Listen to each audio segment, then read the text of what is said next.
사회가 선진국으로 접어들게 되면 빈부의 격차가 조금씩 점점 더 커진다라고 합니다.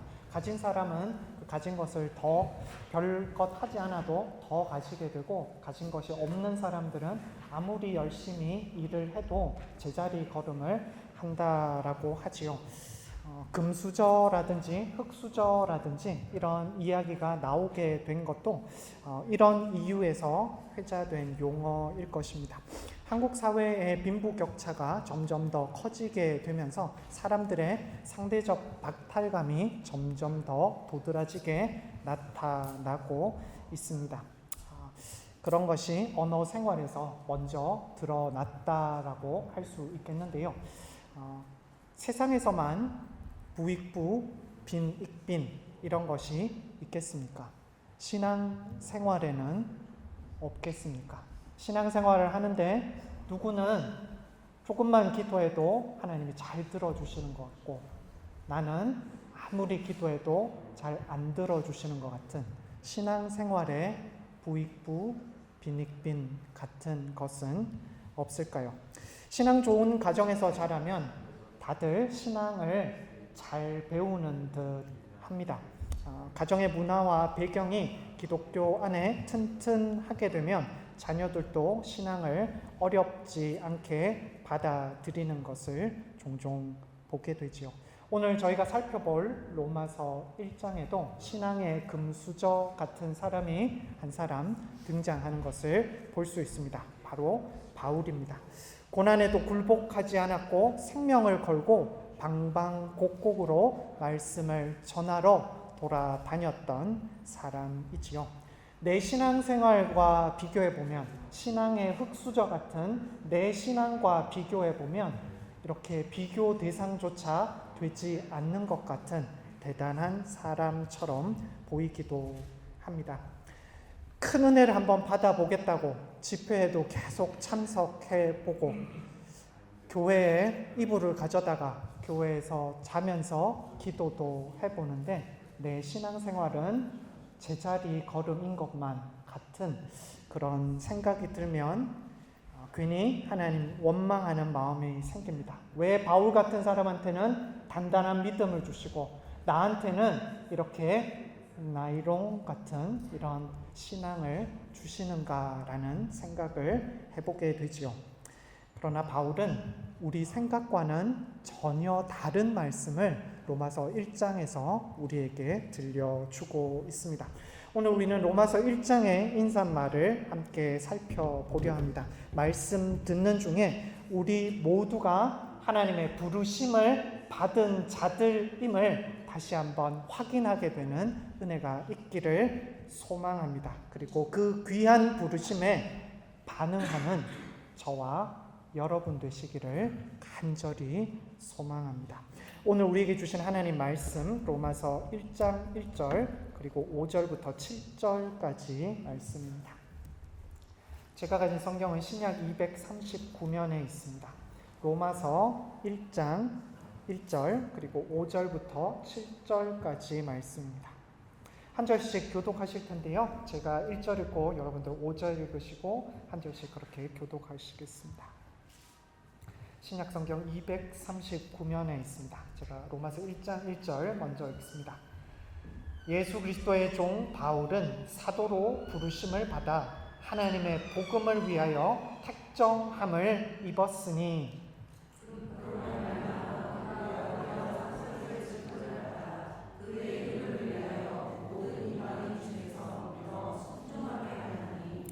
너희도 그들 중에서 예수 그리스도의 것으로 부르심을 받은 자니라.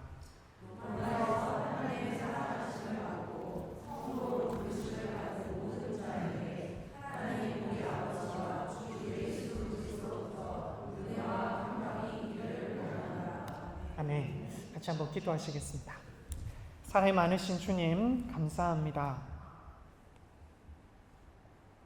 저에게 감동을 주셨던 말씀 성도들과 함께 나눕니다.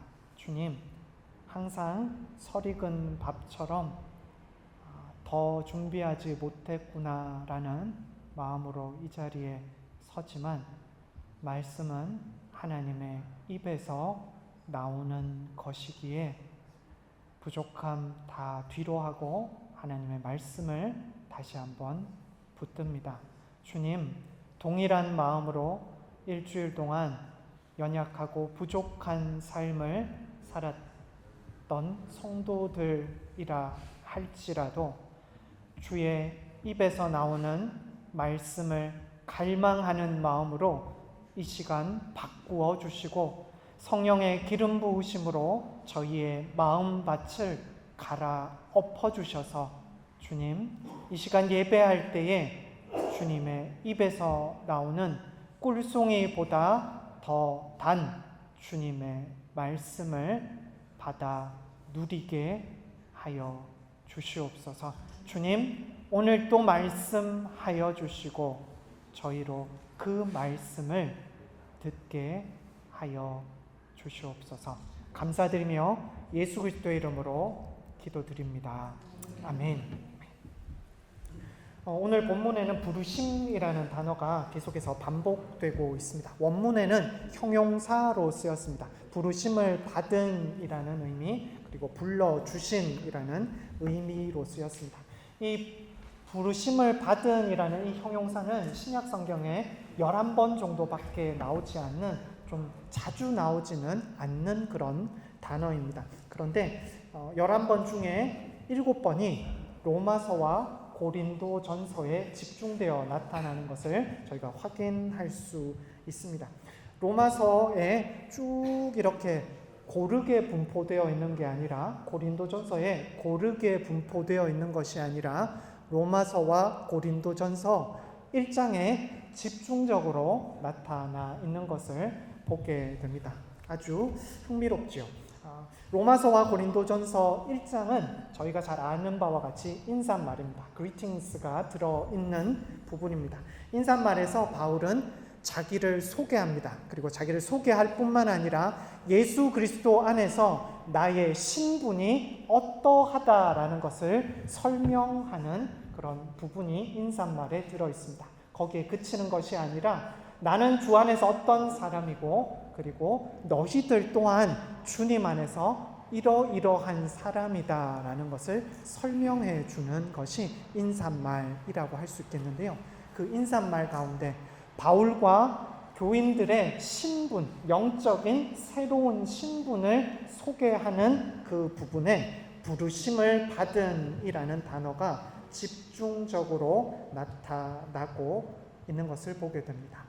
바울은 오늘 본문에서 자신을 하나님의 부르심을 받은 사람이라고 소개하고 있는 것을 보게 됩니다. 1절 말씀 다시 한번 같이 읽겠습니다. 1절 말씀입니다. 같이 읽습니다. 예수 그리스도의 종 바울은 택정함을 입었으니. 아멘. 1절에서 바울은 하나님의 부르심을 받은 자라고 이렇게 소개하고 있습니다. 바울을 생각해 보십시오. 교회를 박해했고 예수 믿는 자들을 찾아서 감옥에 가두려 했고 안 되면 그 자리에서 죽이려 했던 그런 사람입니다. 그의 지난 날들을 생각해 보면 앞으로 한평생 자기 삶을 회개하며 예수 그리스도의 종으로, 노예로 평생 살아도 괜찮다라는 마음으로 예수 그리스도의 종이라고 자신을 소개했을 겁니다. 거의 모든 서신에서 바울은 자기 자신을 예수 그리스도의 종이라고 소개하는 것을 보게 됩니다. 그런데 자신 같은 죄인을 사도로, 사역자로 불러주셨다라고 이어서 고백하고 있습니다. 본문에서 바울은 자기의 부르심을 명확하게 알고 있었다라는 것을 확인할 수 있습니다. 자기 삶이 어디로 향해야 하는지, 아침에 일어났을 때 내가 오늘 무엇을 해야 하는지 바울 그 머릿속에 잘 정립이 되어 있었던 사람이지요. 우리는 바울을 접할 때마다 참 대단한 사람이다라는 생각을 하게 될 겁니다. 영어 이름이 폴인 사람 여러분들 종종 보셨을 겁니다. 목사님들 중에 참 많으신데요. 바울을 부러워해서 이런 이름을 붙이는 거 아닌가라는 생각을 해봅니다. 그런데요, 바울은 자신을 특별한 사람이라고, 유니크한 사람이라고 그렇게 소개하지 않습니다. 바울은 내가 특별해서가 아니라 내가 하나님의 부르심을 받아서 다르게 보일 뿐이다라고 오늘 본문에서 말하고 있습니다. 우리 삶을 돌아보면 바울과는 많이 좀 차이가 있습니다. 생명을 걸고 전도 여행을 했던 바울과는 많이 다르죠. 그가 지니고 있었던 대단한 믿음, 단단한 믿음이 내 속에는 없는 듯해 보일 때가 참 많습니다. 나는 내가 다니는 직장도 언제까지 다녀야 되는지도 잘 모르겠고, 이거 계속 하는 게 맞나? 내가 이거 하고 있는 게, 내가 공부하는 게 이게 맞나 싶은 생각도 여러 번 들지요. 나이 40이 되어도, 나이 70이 되어도 인생은 수수께끼 같은 것은 여전합니다. 그런 나를 보면 바울 같은 믿음의 사람은 될 수 없겠구나라는 생각을 하게 됩니다. 바울은 우리와는 다른 사람처럼 보입니다. 바울을 보다 보면 나는 바울이 아니니까, 나는 바울처럼 강력한 그런 부르심을 받지 못했으니까 괜찮겠지. 그냥 이렇게 신앙생활하면 괜찮겠지라고 생각하는 게 맞는 걸까요? 사울이 말하시는 부르심을 받은 이라는 이 어구는 정말 바울에게만 해당되는 것일까요? 6절 말씀에서 바울은 다르게 말하고 있습니다. 6절 말씀 한번 같이 읽겠습니다. 6절입니다. 같이 읽습니다. 너희도 그들 중에서 예수 아멘. 6절 본문에서 너희는 로마에 있는 교인들을 의미하고요. 그들은 모든 이방인을 의미하고 있습니다. 로마에서 신앙생활하고 있는 성도들 또한 수많은 이방인들 중에서 부르심을 받았다라고 기록하고 있습니다. 나만 부르심을 받은 사람이 아니라 로마에 있는 교인들 너희들도 하나님의 부르심을 받은 자들이다. 하나님께서 너희들도 부르셨다라고 기록하고 있는 것이죠.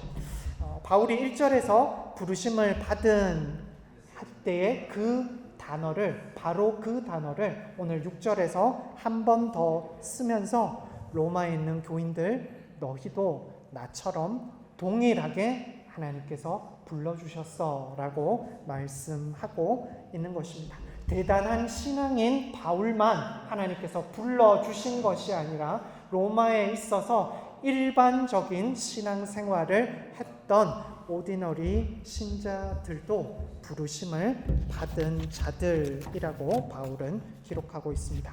사랑하는 성도 여러분, 이 말씀은 오늘 우리에게도 동일하게 적용됩니다. 하나님은 우리를 부르셨습니다. 하나님은 우리의 이름을 부르셨습니다. 하나님은 사무엘만, 그 어린 사무엘에게만 사무엘아 그의 이름을 불러주셨던 것이 아닙니다. 하나님은 모세에게만 모세야라고 떨기나무 가운데 그의 이름을 불러주셨던 것이 아닙니다. 우리 각자의 이름을 불러주셨습니다. 그래서 우리가 지금 이 자리에 있는 것이죠. 우리를 불러주셨다라는 것은 하나님께서 우리의 이름을 기억하고 계시다라는 것이 전제되어 있습니다.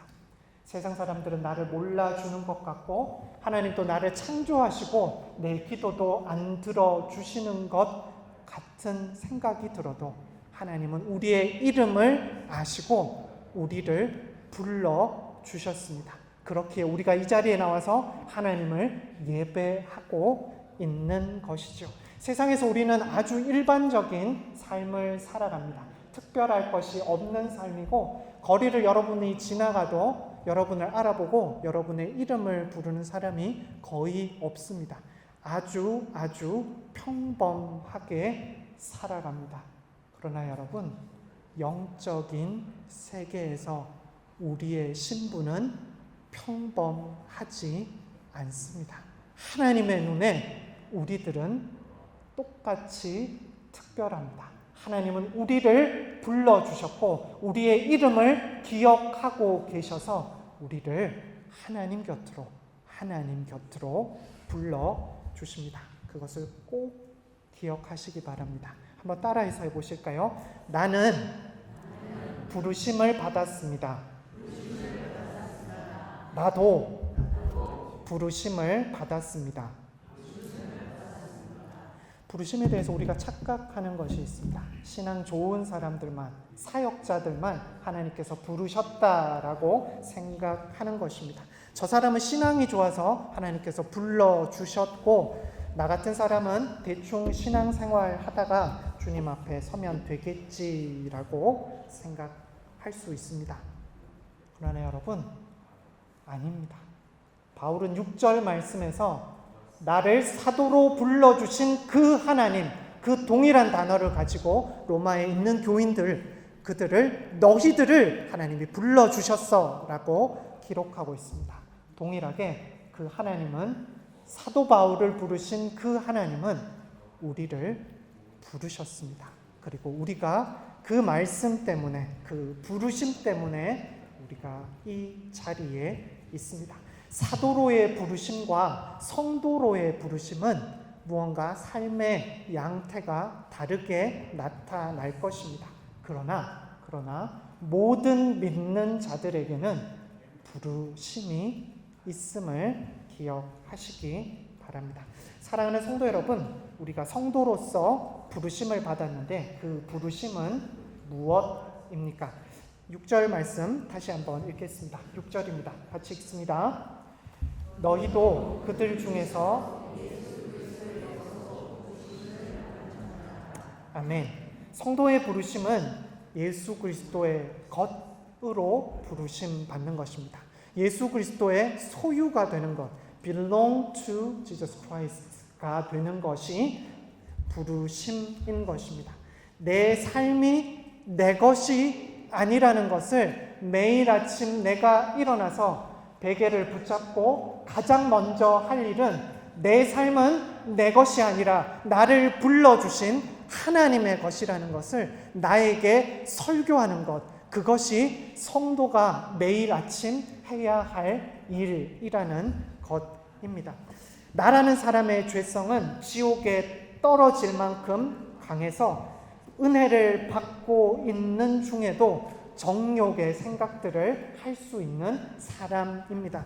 나라는 사람의 죄악은 지옥문을 활짝 열어 젖힐 것처럼 강해서 입으로는 예수님의 사랑을 이야기하면서도 내 삶으로는 세상을 향한 사랑을 표현하지요. 하나님의 부르심은 죄성 가득한 우리의 이러한 방향성을 주님께로 다시 이끌어 들이십니다. 그것이 하나님의 부르심이고, 하나님이 우리를 부르실 때 우리는 예수 그리스도의 소유가 되는 은혜를 누립니다. 죄악된 우리를 하나님의 나라 안으로 이끌어 들이시죠. 바울은 이것을 1절에서는 택정함이라는 단어로 표현을 했습니다. 택정함이라고 한글 성경에는 번역되었지만 원문에는 separated, 구별됨이라는 의미입니다. 예수 그리스도의 소유가 되었으니 세상에서 구별되고 세상에서 분리되는 것이 성도의 부르심인 것입니다. 부르심을 받으면 우리는 구별될 것입니다. 우리는 예수 그리스도의 사람들이 될 것입니다. 다른 사람들과 같이 살아갈 수가 없는 것이죠. 하버드 대학에 로젠탈 교수라는 사람이 있었습니다. 1960년대에 이분이 실험을 고안했습니다. 미국 서부의 한 초등학교에 찾아가서 교장 선생님께 제안을 했습니다. 저희 학교 하버드에서 이렇게 테스트를 개발했는데 이 테스트를 해보면 학업 성취도가 갑자기 쭉 올라갈 아이들을 뽑아낼 수 있습니다. 한번 몇몇 아이들에게 이걸 테스트해 보시지요 라고 하면서 몇몇 반들을 골라서 학년마다 몇몇 반들을 골라서 이 테스트를 해보았다라고 합니다. 그래서 그 테스트 결과를 가지고 학업 성취도가 확 뛸 만한 학생들을 뽑아서 선생님들에게 그 명단을 선생님들에게 전해 주었다고 합니다. 학년 초에 이 테스트가 있었는데요. 학년 말이 되어 로젠탈 박사가 다시 여기를 찾아갔습니다. 여기를 찾아가서 학년 말 그 성취도 시험이라든지 그런 수행 능력과 학년 말의 IQ 테스트를 한 번 더 보게 되었는데요. 아니나 다를까 그 명단에 있었던 아이들이 IQ 테스트라든지 학업 성취도가 정말 높게 나왔다라고 그렇게 하는 것을 발견할 수 있었다고 합니다. 그런데 여러분, 이 로젠탈 박사가 한 실험은 사실 가짜였습니다.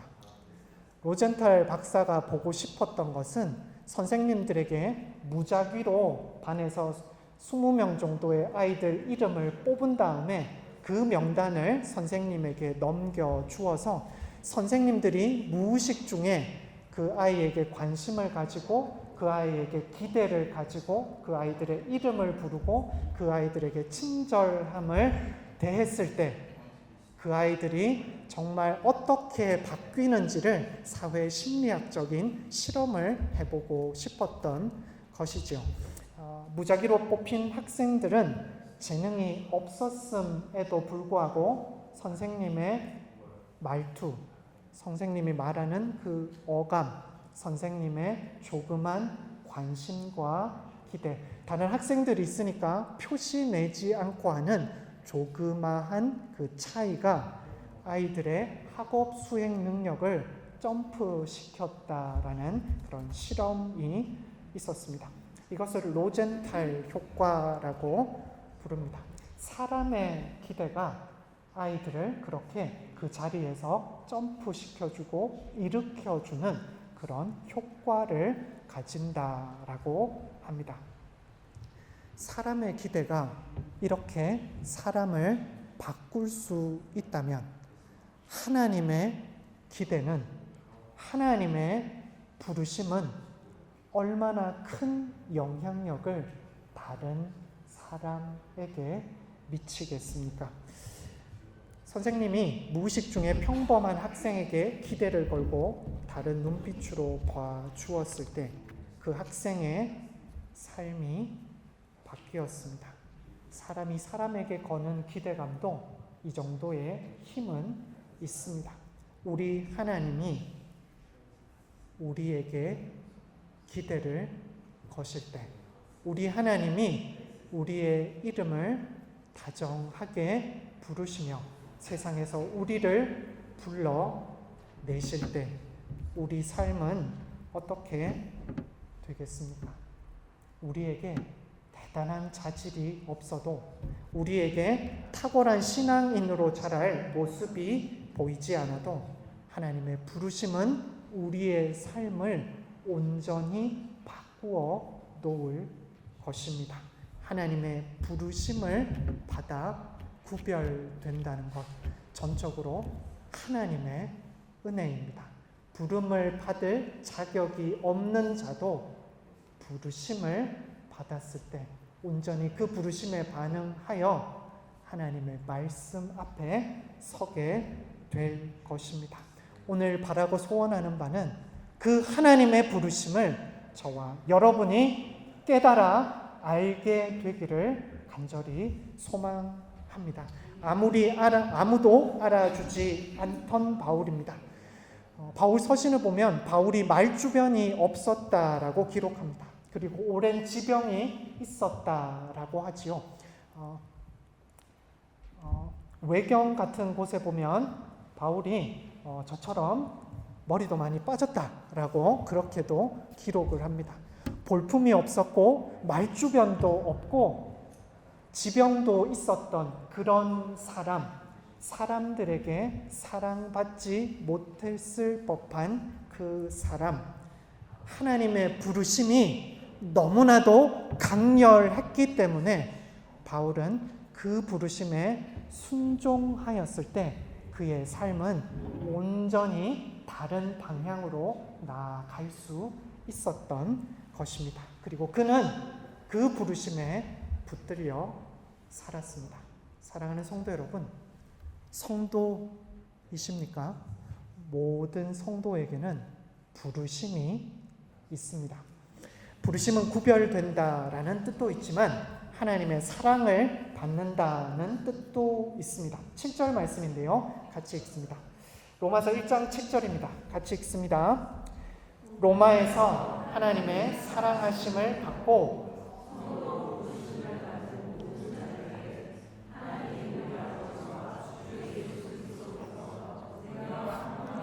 기를 원하노라. 아멘. 7절에서 하나님의 사랑하심을 받고 성도로 부르심을 받는다라고 기록합니다. 하나님의 부르심을 받는다라는 것, 성도로 부르심을 받는다는 것, 사랑하심을 입는다라는 의미가 포함되어 있습니다. 개 중에 멍멍이 중에 태어났더니 개 농장인 개도 있습니다. 개 농장에 태어나서 계속 목줄이 채인 그런 채로 사람의 사랑이라고는 1도 받지 못한 채로 쇠창살에 갇혀 있고 사람이 찔러대는 그 막대기 때문에 고통당하기도 했던 그런 개들이 있었습니다.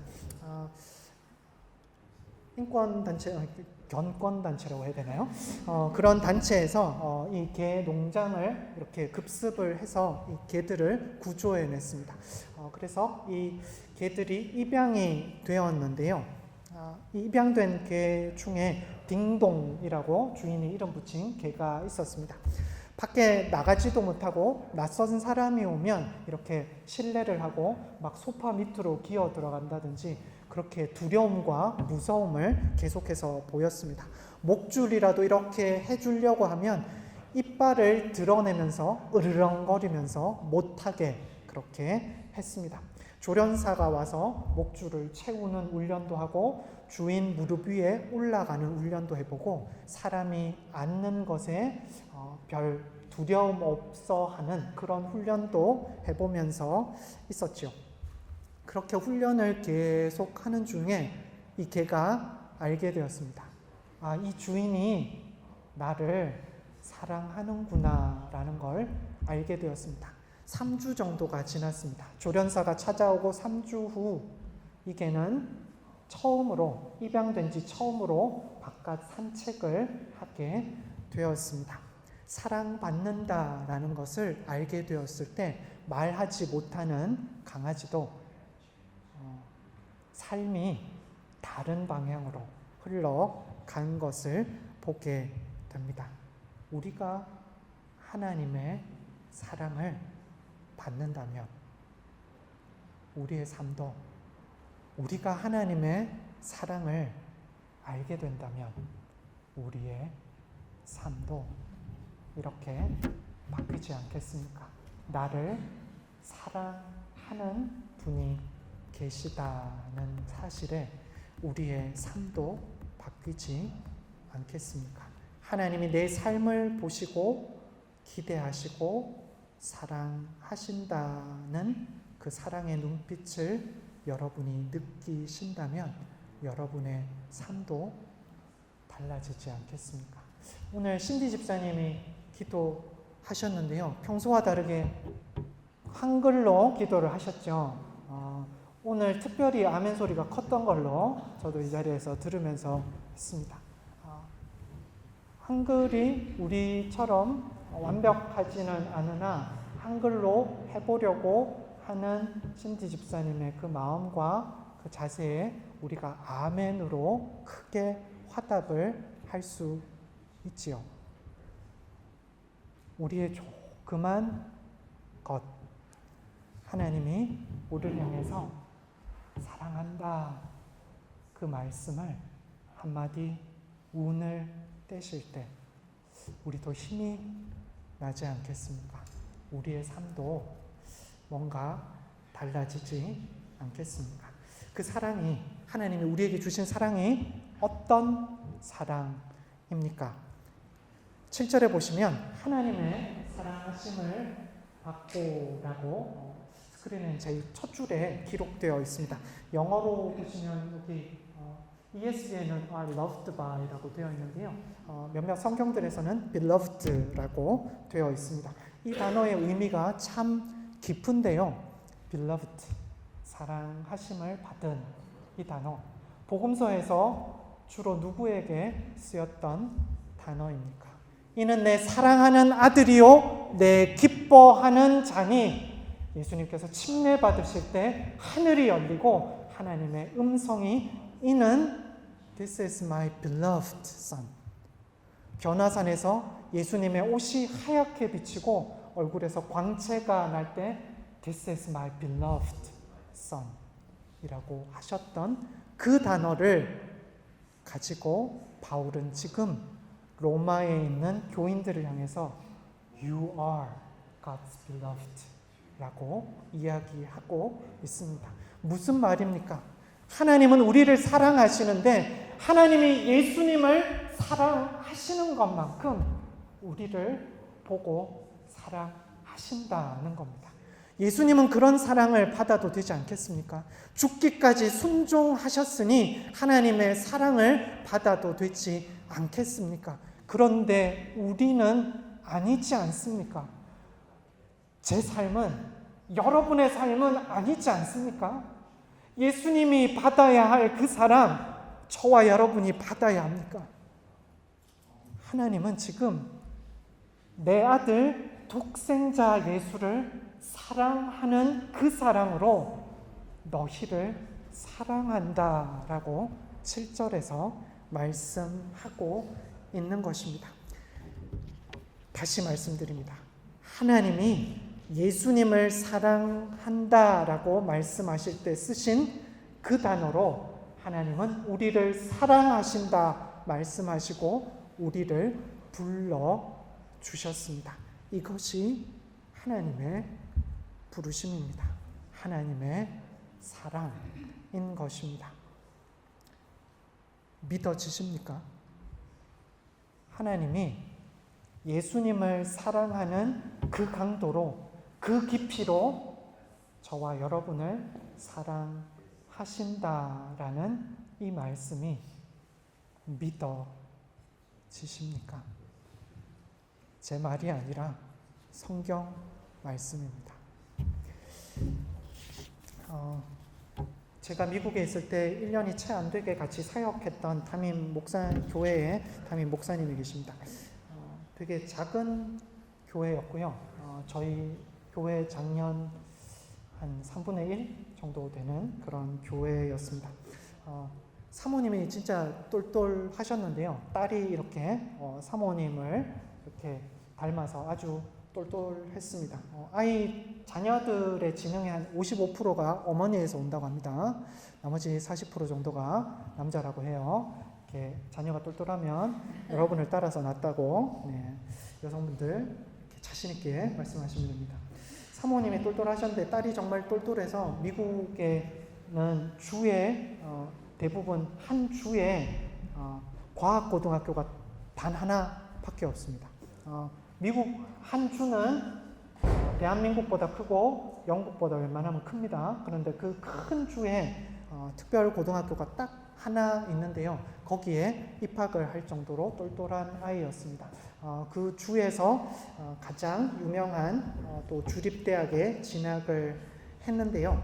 이 딸이 이렇게 잘 컸고 좋은 학교도 가고 했는데 이 딸이 결혼하겠다라고 데리고 온 남자는 그냥 일반 학교를 다니다가 이렇게 성적도 비실비실 비씨비씨 받다가 졸업한 그런 친구였습니다.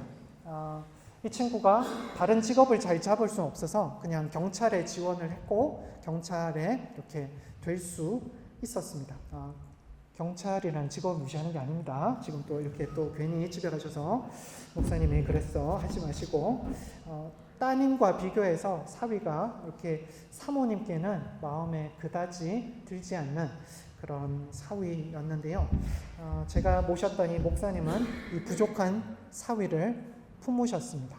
그리고 이 사위의 어머님 되시는 딸의 시어머님 되시는 분이 그 주변에서 좀 유명한 분이셨습니다. 안 좋은 소문이 좀 나 있는 유명한 분이셨는데 그 시어머니까지도 사돈되는 분까지도 마음으로 품었습니다. 그러면서 이야기하시기를 사람은 다 사랑하고 이해해 주어야 할 대상이지요 라는 이야기를 하셨습니다. 그리고 그 사위에게 그리고 그 사돈집에 사랑으로 계속 대하셨죠.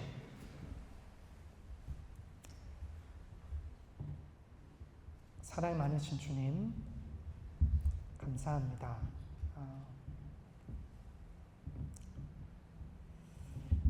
영국에 이렇게 오래 있을지도 몰랐는데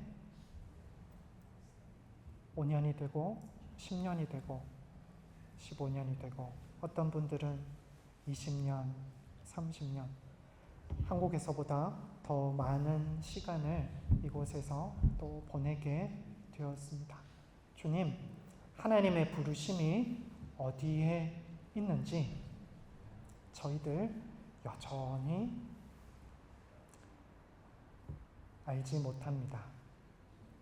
그러나 하나님, 저희가 믿는 것은 하나님의 부르심에는 후회하심이 없으시다는 것입니다.